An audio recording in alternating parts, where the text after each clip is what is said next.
مرگ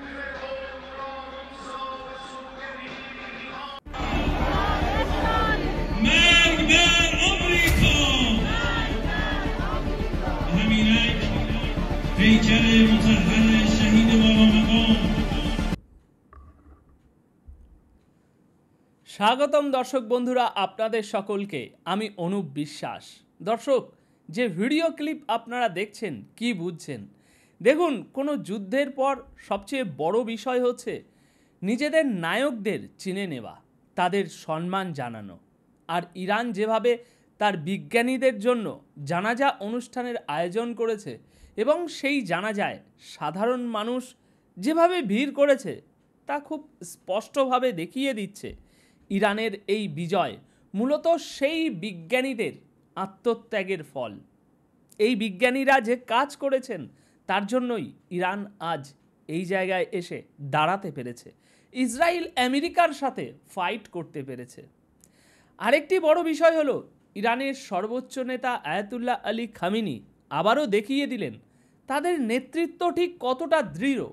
আমরা বাইরে থেকে একরকম ইরানকে চিনি, কিন্তু এই যুদ্ধের পর আয়াতুল্লাহ আলী খামেনি ইরানের এক ভিন্ন চিত্র দেখালো, যে চিত্রে ইরানের ঐক্য, ইরানের দৃঢ়তা, ইরানের জনগণের সাথে ইরানের বর্তমান সরকারের যে ঐক্যবদ্ধতা সেটা কতটা জোরালো এই ভিডিওতে আমরা স্পষ্ট দেখতে পাচ্ছি।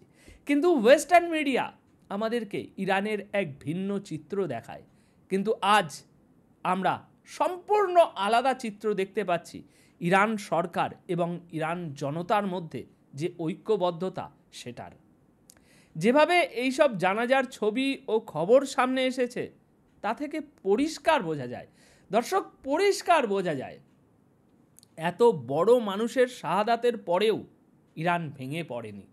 এত বড় বড় সামরিক কর্মকর্তা ও বিজ্ঞানীদের প্রাণ হারানোর পর অনেক দেশই দিশাহারা হয়ে পড়তো বা পড়েছে ইতিহাসে, অনেক নেতা ভেঙে পড়েছে, কিন্তু ইরান তা হতে দেয়নি। ইরানের লিডারশিপ এখনও স্ট্রং। দেখুন, এতগুলো মানুষের শাহাদাতের খবর তারা অনেক দিন প্রকাশ করেনি, নিজেদের সাহসী মানুষদের দেহ সংরক্ষণ করে রেখেছে, গোপনে সম্মান দিয়েছে। আর এখন ইরান তাদের সেই বিজ্ঞানী, সেই সেনা অফিসারদের জানাজা বের করেছে, সম্মান জানাচ্ছে এবং সারা দুনিয়াকে দেখাচ্ছে।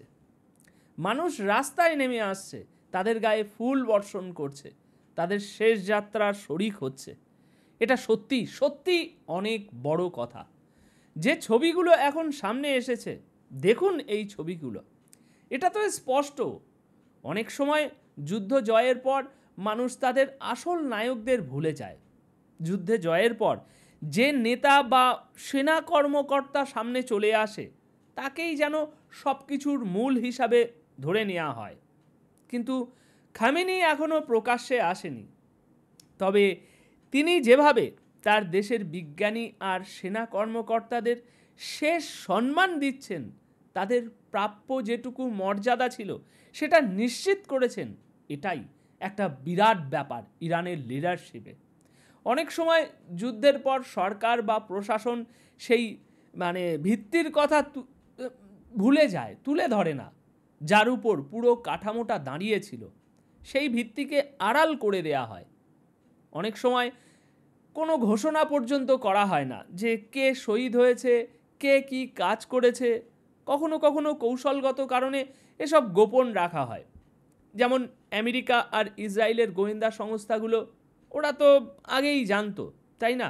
সমস্ত কিছু জেনে গিয়েছিল যে এই যুদ্ধে ইরানের কোন কোন বিজ্ঞানী আর বড় বড় সামরিক কর্মকর্তারা মারা গেছে, তারা সব জানতো।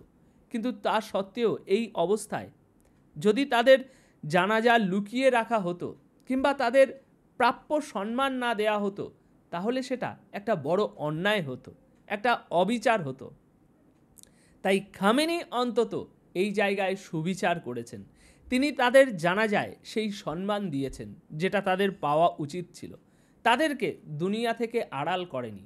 আমিই সর্বোচ্চ নেতা, আমিই এই যুদ্ধে জয় এনেছি, আমার শক্তিতেই এই যুদ্ধ বিজয়ী হয়েছে ইরান, এটা খামেনি করেনি। খামেনি নিজে সামনে আসার আগে সারা দুনিয়ার সামনে সেই নেতাদেরকে, সেই বিজ্ঞানীদেরকে, সেই নায়কদেরকে সামনে নিয়ে আসলো যাদের প্রাপ্য সম্মান দেওয়া উচিত ছিল।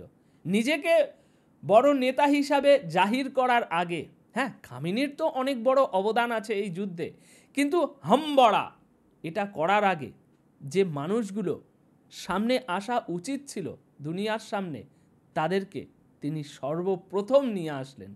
এবং এখান থেকেই আবারও একটা জিনিস স্পষ্ট হয়ে গেল, ওয়েস্টার্ন মিডিয়া ইরানের সরকার এবং ইরানের জনতার মধ্যে যে ডাইভার্ট একটা বিষয় দেখাতে চায় সেটা সম্পূর্ণ ভুল। কারণ সেটা যদি হতো তাহলে না ইরান সরকার না ইরানের জনতা আজ রাস্তায় এভাবে ফুল বর্ষণ করতে আমরা দেখতে পেতাম। দর্শক, এ বিষয়ে আপনাদের কি মন্তব্য, কি বলতে চাইবেন কমেন্ট বক্সে অবশ্যই জানিয়ে যাবেন। ধন্যবাদ আপনাদের সকলকে।